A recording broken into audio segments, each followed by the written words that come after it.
स्वागत है आपका अपनी यूट्यूब चैनल सुभाष क्लास में। हम आज की अब क्लास में लेकर आए कार्बनिक और अकार्बनिक यौगिकों में क्या अंतर होता है। बहुत ज़्यादा परीक्षा में पूछा जाता है। Difference between organic and inorganic compounds. तो कार्बनिक और अकार्बनिक यौगिकों में क्या अंतर होता है, क्या विशेषताएं होती हैं, तो इस वीडियो में हम चर्चा करेंगे। तो वीडियो को आपको लास्ट तक जरूर देखना है। इससे आपके 5 नंबर पक्के होने वाले हैं आपकी बोर्ड परीक्षा 2022 में। तो इस वीडियो को लास्ट तक जरूर देखिएगा। यदि पसंद आया तो चैनल को सब्सक्राइब कर दीजिएगा, बेल आइकन को ऑन कर दीजिएगा। कार्बनिक तथा अकार्बनिक एक साइड लिखेंगे हम, क्रम संख्या कार्बनिक और अकार्बनिक यौगिक। तो कार्बनिक यौगिकों में क्या होता है, इन यौगिकों में कार्बन तत्व एक आवश्यक अवयव है। तो कार्बनिक यौगिकों में क्या है, कार्बन सी।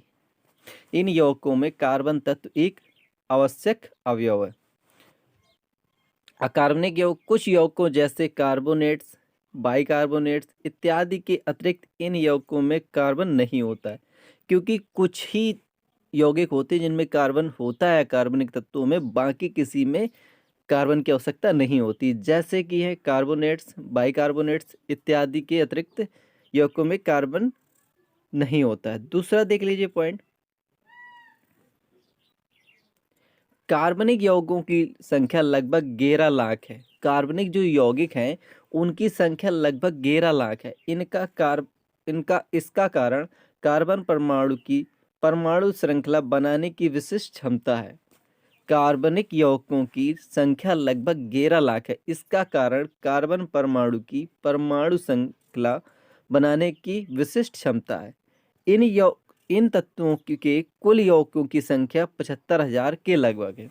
अकार्बनिक यौगिक के तत्वों की कुल संख्या कितनी है, इनकी है 75,000 और कार्बनिक की है 11 लाख। तीसरा पॉइंट देख लेते हैं, ये सहसंयोजक बंध द्वारा बनते हैं। ये किस कार्बनिक यौगिक किस सहसंयोजक बंध द्वारा बनते हैं, यह सहसंयोजक बंध द्वारा बनते हैं, अतः ये आयनीकृत नहीं होते हैं। ये क्या होते हैं, ये सहसंयोजक बंध द्वारा बनते हैं, इसलिए ये आयनीकृत नहीं होते हैं। अकार्बनिक यौगिक ये प्रायः विद्युत संयोजक बंध द्वारा बनते हैं। ये किस बंध द्वारा बनते हैं, ये विद्युत संयोजक बंध द्वारा बनते हैं, अतः ये आयनीकृत हो जाते हैं। नेक्स्ट 4 नंबर है, ये विद्युत के कुचालक होते हैं। जो कार्बनिक तत्व होते हैं ये विद्युत के कुचालक होते हैं, जबकि अकार्बनिक तत्व होते हैं ये विद्युत के सुचालक होते हैं। कार्बनिक तत्व विद्युत के कुचालक होते हैं, अकार्बनिक तत्व विद्युत के सुचालक होते हैं। नेक्स्ट पॉइंट है, ये प्रायः जल में अविलेय होते हैं, परंतु कार्बनिक विलायकों में जैसे एल्कोहल, बेंजीन, एसीटोन इत्यादि में विलेय होते हैं।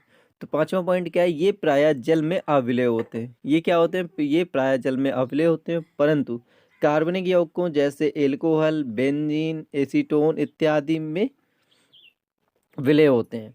ये प्रायः जल में विलेय होते हैं तथा प्रायः कार्बनिक विलायकों में अविलेय होते हैं। अकार्बनिक यौगिक क्या होते हैं, जल में विलेय होते हैं और कार्बनिक विलायकों में अविलेय होते हैं। नेक्स्ट पॉइंट है, इनकी आणविक रचना जटिल होती है तथा इनका अणुभार ऊंचे होते हैं। तो इनकी क्या होती है, इनकी आणविक रचना जटिल होती है तथा इनके अणुभार ऊंचे होते हैं। और अकार्बनिक यौगिकों इनकी आणविक रचना सरल होती है तथा इनके अणुभार कम होते हैं। नेक्स्ट पॉइंट है, इनके क्वथनांक एवं गलनांक नीचे होते हैं या निम्न होते हैं, और जबकि अकार्बनिक यौगिकों के गलनांक उच्च होते हैं। क्वथनांक और गलनांक दोनों उच्च होते हैं। नेक्स्ट पॉइंट है, आठवां पॉइंट है, इनकी रासायनिक अभिक्रियाएं आणविक होने के कारण धीमी गति से होती हैं। तो कार्बनिक यौगिकों की क्या होती है, इनकी रासायनिक अभिक्रियाएं आणविक होने के कारण धीमी गति से होती हैं, जबकि इनकी रासायनिक अभिक्रियाएं आयनिक होने के कारण तीव्र गति से होती हैं। नेक्स्ट पॉइंट है,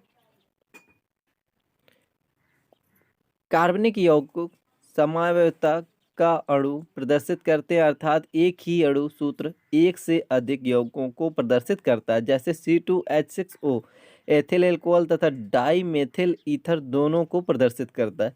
इनमें समावयवता का गुण नहीं होता है, एक सूत्र एक ही यौगिक को प्रदर्शित करता है। लास्ट पॉइंट है, पॉइंट नंबर 10, ये प्राणियों वनस्पतियों अर्थात जब जगत से प्राप्त होता है। इसका स्रोत खाने अर्थात प्राकृतिक तथा प्रयोगशाला में होता है। यदि आपको ये वीडियो पसंद आया हो तो चैनल को सब्सक्राइब कर दीजिए। यदि आपको पढ़ाई से रिलेटेड किसी भी टॉपिक्स पे कोई परेशानी हो रही हो तो कमेंट करके ज़रूर बताइएगा। मिलते हैं नेक्स्ट वीडियो में, तब तक के लिए बाय बाय।